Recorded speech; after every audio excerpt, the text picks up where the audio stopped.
Bapa, Putra, Roh Roh Kudus. Kudus. Dari mana itu konsep itu? Nggak tahu. Ya, ini konsep Tuhannya nih udah Iya, beda iya. sendiri. Dari orang-orang sebelumnya. Orang-orang yang ada di Sumeria, ada orang-orang di Babilonia, orang-orang yang di Persia, orang-orang di India, orang-orang di Mesir, bahkan sampai ke Eropa. Mereka sudah biasa menyembah Tuhan atau dewa yang triad. Triad. Triad itu ada 3 tapi 1, 1 tapi 3 gitu. Contoh, nanti di Sumeria juga ada 3 dewa. Gue lupa nama dewanya. Adalah. Nanti di mana? Di Babilonia ada dewa Namrus, Semiramis. Di Persia ada Ahura Mazda, Mitra, Anahita. Di India ada Brahma, Wisnu, Siwa. Di Mesir ada siapa? Ada Osiris, Horus, Iya, Isis. iya. Yang di Sumeria ini gue lupa mulu deh. Bentar. Ini biar nggak ini. Yang di Sumeria itu nama dewanya Anu, Enlil, Ea. Susah bacanya. Anu, Enlil, Ea. Ingetin. Jadi rata-rata semua bangsa-bangsa di sekitar Mediterania atau Mediterania. Mediterania itu di bawahnya Eropa, karena ada laut Mediterania. Ada di bawahnya nanti ada Italia, ada Spanyol, nanti ke sini sedikit ada Asia Kecil, menurut ke Turki, turun Persia, Iran kan sekarang. Nanti ke sana dikit India, sini Palestina, ini Mesir. Daerah itu namanya daerah Mediterania. Orang-orang di sekitar situ sudah terbiasa menyembah Tuhan-Tuhan atau dewa-dewa yang triad.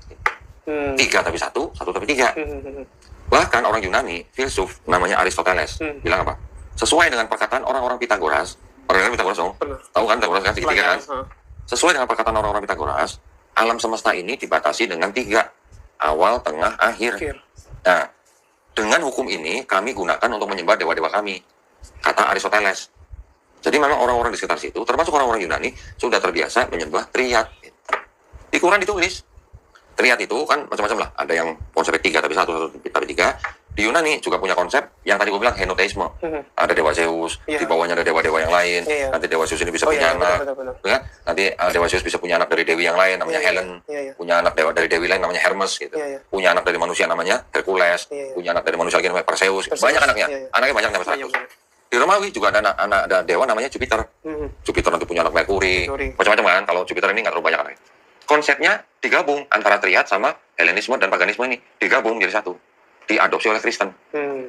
Itulah makanya di dalam Kristen ini jadi percampuran antara monoteismenya Yahudi dengan politeismenya Yunani. Digabungin jadi satu begini. Namanya apa? Kalau monoteis sama politeis digabung jadi apa? Monopoli bukan? Bukan. Tapi ini konsepnya benar. Ini konsep monoteis Yahudi, ini konsep politeisme Yunani. Digabungin jadi satu. Ini diakui sama Bapak Gereja namanya Gregory Nyssa abad 4. Percampuran atau konsesi antara dua konsep monoteis dan politeis jadi satu, jadilah Kristen. Pada kesempatan ini saya akan menanggapi pernyataan Donditan yang mengatakan bahwa Trinitas berasal dari agama-agama pagan karena banyak peradaban kuno yang memiliki konsep triad atau 3 dewa. Nah, menurut saya argumentasi Donditan ini memiliki beberapa kelemahan dari sisi logika, filsafat, sejarah dan juga teologi. Pertama, saya melihat adanya kesalahan logika non sequitur, yaitu kesimpulan yang tidak mengikuti premis. Jadi argumentasinya Donditan itu kira-kira seperti begini ya. Pertama, agama-agama kuno memiliki triad. Kedua, Trinitas juga melibatkan 3, maka Trinitas berasal dari agama-agama kuno. Nah, masalahnya adalah kemiripan itu tidak otomatis membuktikan asal usul ya. Saya ulangi lagi, kemiripan itu tidak otomatis membuktikan asal usul. Sebagai contoh, banyak agama memiliki agama memiliki praktik doa. Kita tidak bisa langsung menyimpulkan bahwa doa Kristen berasal dari agama lain hanya karena sama-sama memiliki doa. Jadi di sini di video ini Donditan itu hanya menunjukkan kemiripan, tetapi belum membuktikan hubungan sebab akibat. Ini pertama. Kedua, Donditan juga mengabaikan perbedaan hakikat atau perbedaan ontologis antara triad pagan dan Trinitas. Triad pagan itu berbicara tentang 3 dewa yang berbeda, sedangkan Trinitas itu berbicara tentang satu Allah, 3 pribadi. Jadi meskipun sama-sama memakai angka 3, tetapi itu hakikatnya berbeda. Karena itu menyamakan keduanya hanya karena jumlah 3 itu merupakan kategori error atau kesalahan kategori ya Pak Donditan. Jadi menyamakan keduanya hanya karena berdasarkan jumlah ya, hanya karena berdasarkan jumlah 3 itu adalah kategori error. Dalam logika itu adalah kategori error atau kesalahan kategori ya Pak Donditan. Kemudian ketiga argumentasi Donditan ya teman-teman. Kalau kita lihat argumentasi Donditan itu mengandung unsur genetik falasi ya. Genetik falasi itu kesalahan berpikir yang menilai suatu ajaran berdasarkan dugaan asal usulnya, bukan berdasarkan kebenarannya ya teman-teman. Jadi sekalipun misalnya ada pengaruh dari budaya tertentu, tapi itu tidak membuktikan bahwa Trinitas salah ya Pak Donditan. Itu tidak membuktikan bahwa Trinitas salah. Karena kebenaran suatu ajaran itu ditentukan oleh apakah ajaran itu benar atau tidak, bukan hanya dari mana asalnya ya Pak Donditan. Itu ketiga ya. Kemudian keempat ya Om Donditan, tolong dengar baik-baik. Keempat ya Om Donditan. Dalam filsafat berlaku prinsip burden of proof atau beban pembuktian. Artinya pihak yang membuat klaim harus membuktikan klaimnya ya. Karena Om Donditan mengklaim bahwa Trinitas berasal dari paganisme, maka Om Donditan perlu menunjukkan kapan hal itu terjadi, ya kan? Siapa yang melakukannya, bagaimana prosesnya, ya kan? Bagaimana prosesnya? apa bukti historisnya. Tetapi kenyataannya dalam video ini Om Donitan hanya menunjukkan adanya triad-triad kuno. Padahal kesamaan tidak sama dengan peminjaman. Ya Om Donitan, itu keempat ya.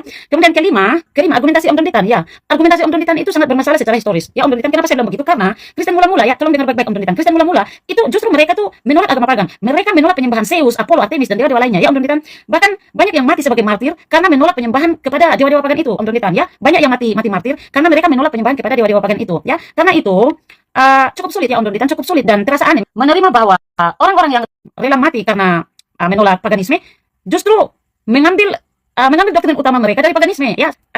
Karena itu cukup sulit dan terasa aneh ya Om Donitan. Itu kelima ya Om Donitan. Jadi cukup sulit dan sangat aneh sekali ya Om Donitan. Kemudian Trinitas itu muncul dari data Alkitab ya Om Donitan, bukan dari filsafat Yunani. Alkitab mengajarkan bahwa Allah itu Esa, Ulangan 6 ayat 4. Tetapi Alkitab juga mengajarkan bahwa Bapa, Anak dan Roh Kudus adalah Allah. Bapa adalah Allah, Yohanes berapa saya lupa ayatnya. Anak adalah Allah, Yohanes 1 ayat 1. Roh Kudus adalah Allah, Kisah Para Rasul 5 ayat 3 sampai 4. Jadi gereja mula-mula berusaha menjelaskan seluruh Alkitab ini secara konsisten, bukan mengambil satu ayat lalu membuang atau mengabaikan ayat yang lain ya. Karena itu lahirlah perumusan doktrin Trinitas ya Om Donitan. Memang benar istilah Trinitas itu saya kehabisan memori ya teman-teman. Memang benar ya, istilah Trinitas itu tidak ada secara harfiah dalam Alkitab. Tetapi konsepnya berdasarkan dari keseluruhan kesaksian Alkitab. Ya, Om Donitan ingat itu. Seringkali orang berkata seperti ini. Kata Trinitas itu tidak ada dalam Alkitab, karena itu ajaran Trinitas tidak ada dalam Alkitab. Ini konklusi yang tidak mengikuti premisnya ya teman-teman. Konklusi yang tidak mengikuti premis. Tidak adanya kata tertentu itu tidak sama atau tidak berarti tidak adanya konsep yang diwakili kata tersebut. Tidak adanya kata Trinitas itu tidak sama atau tidak berarti tidak adanya konsep Trinitas. Ya, yang harus dibahas adalah konsepnya yang diajarkan itu, konsepnya apakah diajarkan oleh Alkitab atau tidak. Bukan pada apakah istilahnya muncul secara harfiah atau tidak. Ya, begitu ya Om Donitan. Kemudian yang terakhir. Saya pikir Om Donitan itu tidak paham atau mungkin bingung atau keliru di dalam memahami Gregorius dari Nisa. Kenapa saya mengatakan begitu? Karena Gregorius dari Nisa tidak pernah mengatakan bahwa kekristenan itu berasal dari atau campuran dari monoteisme Yahudi dan politeisme Yunani. Gregorius tidak pernah mengatakan seperti itu. Tetapi yang ia katakan adalah bahwa Kristen berada di antara dua ekstrim. Dua ekstrim itu apa saja? Pertama, tidak seperti politeisme yang banyak Allah. Kemudian kedua, tidak seperti tidak seperti pandangan yang menolak keilahian Kristus. Jadi itu dua ekstrimnya. Jadi Gregorius itu dia mengatakan bahwa kekristenan itu berada di dua posisi ekstrim ini ya teman-teman. Dia tidak mengatakan bahwa kekristenan itu campuran atau berasal dari campuran dari monoteisme Yahudi dan politeisme Yunani. Om Donitan tidak seperti itu. Dan kita tahu bahwa berada di tengah itu ya Om Donitan, berada di tengah itu tidak sama dengan campuran, atau berada di tengah itu tidak sama dengan hasil campuran ya Om Donitan. Contoh, misalnya keberanian ya. Keberanian itu berada di antara sikap pengecut dan juga sikap nekat ya. Jadi keberanian itu bukan hasil campuran dari sikap kedua itu, atau keberanian itu bukan hasil campuran atau campuran dari sikap nekat dan juga sikap pengecut ya. Tetapi keberanian itu berada di tengah kedua sikap ini. Sama juga dengan kekristenan ya Om Donitan. Kekristenan itu tidak otomatis menjadi campuran hanya karena berada di antara dua posisi ekstrim tersebut, atau kekristenan itu bukanlah berasal dari dua posisi ekstrim tersebut, atau kekristenan itu bukan hasil campuran dari dua posisi ekstrim tersebut, yaitu pertama tidak seperti politeisme yang memiliki banyak Allah, kedua tidak seperti pandangan yang menolak keilahian Kristus. Jadi berada di tengah itu berbeda dengan berada di tengah itu berbeda dengan campuran atau hasil campuran ya Om Donitan.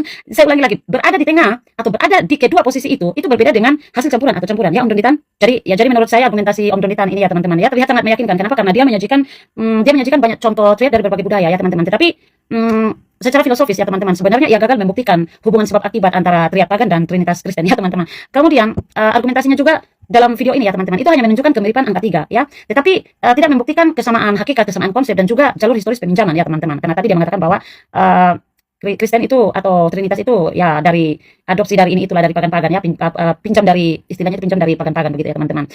Ya karena itu secara logis ya argumentasinya Om Donitan itu mengandung non sequitur, kategori error, genetik falasi dan belum memenuhi beban pembuktian yang diperlukan.